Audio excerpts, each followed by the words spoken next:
Hello Pinas! Hello world! Magandang araw po. Welcome to our newest series na pinamagatang ang pinakamalaking kontribusyon ng Amerika sa mundo, imperialismo at kolonyalismo. Today, ang video natin ay ang pinakaunang episode ng series na ito at ang pamagat ng episode na to ay America's Villain Origin Story, How a Republic Became an Empire. Sisimulan natin sa pinakamaagang kasaysayan ng Estados Unidos, hindi bilang bayani ng kalayaan, kundi bilang batang republika na unti-unting naging imperyo. For most people, America's story begins as a heroic revolution. 13 colonies breaking free from the British Empire in the late 1700s, founding a republic built on the words liberty and freedom. On paper, this is a story of an anti-imperial struggle, but from the very beginning, the new republic expanded across the continent through wars, treaties, and violent displacement of indigenous nations. Kung titignan mo ang opisyal na military history ng gobyerno ng Amerika, malinaw ang pattern. Simula pa lang, sunod-sunod na ang gyera.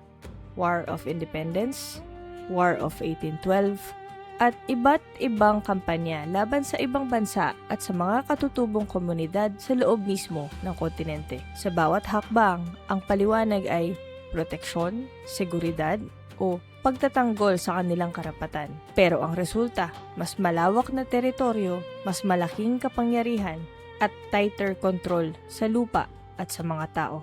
In the 19th century, this pattern became even clearer.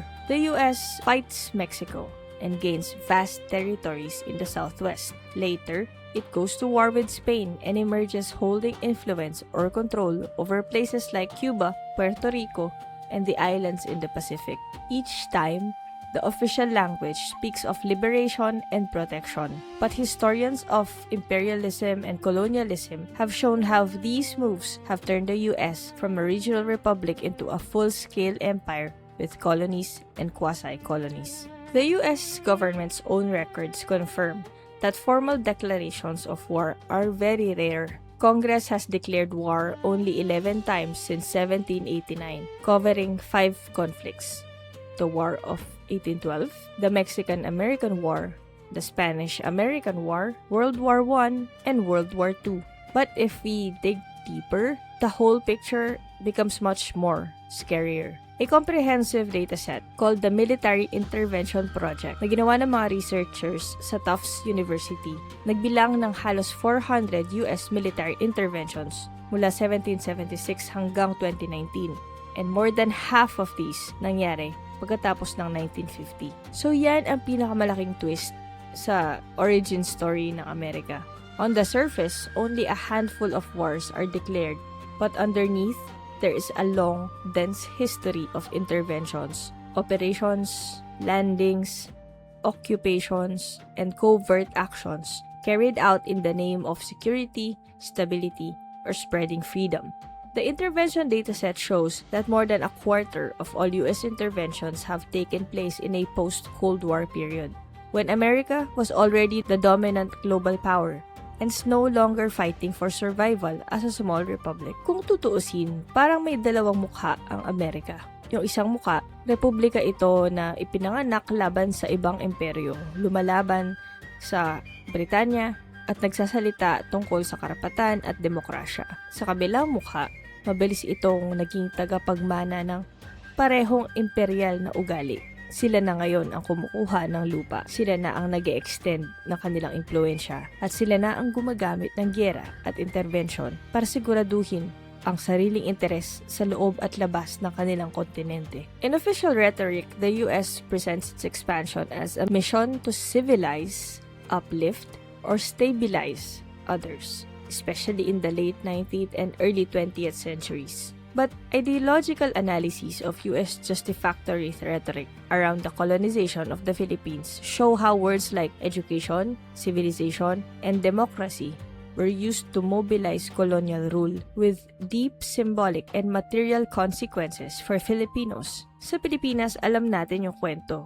mga dokumento at talumpati mula sa panahon ng kolonyalismo. mula sa mga Pangulo ng Amerika hanggang sa Philippine Commission, ginagamit ang retorika ng pag-civilize, pag-educate, pagdala ng demokrasya para bigyang dahilan ang pagsakop nila sa ating bansa. Pero sa aktual na buhay ng mga Pilipino, ang contributions ng Amerika ay kolonyal na edukasyon, kontrol sa politika at ekonomiya, at paghubog ng isip para tanggapin ang dayuhang kapangyarihan bilang natural at normal. That's why this episode is called America's Fill-in Origin Story, How a Republic Became an Empire. If you look only at the slogans, freedom, independence, security, you see them as a hero. But once you look at the data, 11 formal declarations of war against hundreds of actual interventions, continental expansion, turning into overseas colonies, nagbabago yung picture. This is a state that learned how to wage a war and project power without always admitting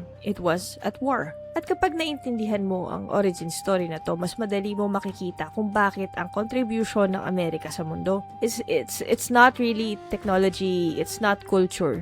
Ang biggest contribution ng Amerika sa mundo ay imperialismo at kolonyalismo na paulit-ulit na ginagawang entablado ng ibang mga bansa para sa sarili nilang interes. Dito, nagsisimula ang series natin sa pagkilala na ang problema ay hindi lang ilang masasamang presidente, kundi isang sistema na nakasanayan na ang pananakop as a normal way of living as an empire. Sa next episode, pag-uusapan natin ang paboritong slogan ng Amerika, War on Terror, at ang katotohanan sa likod nito. Sa episode na to, we will jump forward to the 21st century and see how this empire gave itself a new script, terrorism as the ultimate enemy, West Asia as the stage, and Arabs and Muslims as the permanent villains in policy speeches and Hollywood films. By then, you'll be able to connect the dots from the early republic's expansion to declared world wars to undeclared interventions, the language of war and terror, and see one continuous arc of American imperialism that eventually lands right here sa bayan natin, ang bansa nating Pilipinas. Maraming salamat po sa panonood. Ang Hello Pinas, Hello World ay isang independent page and your support means I can keep doing this work. So if you want to help the page grow, you can buy us a coffee, send stars on Facebook, follow us here on Facebook or on YouTube, like, share, and join the discussion in the comments. Maraming salamat po. Have a good day.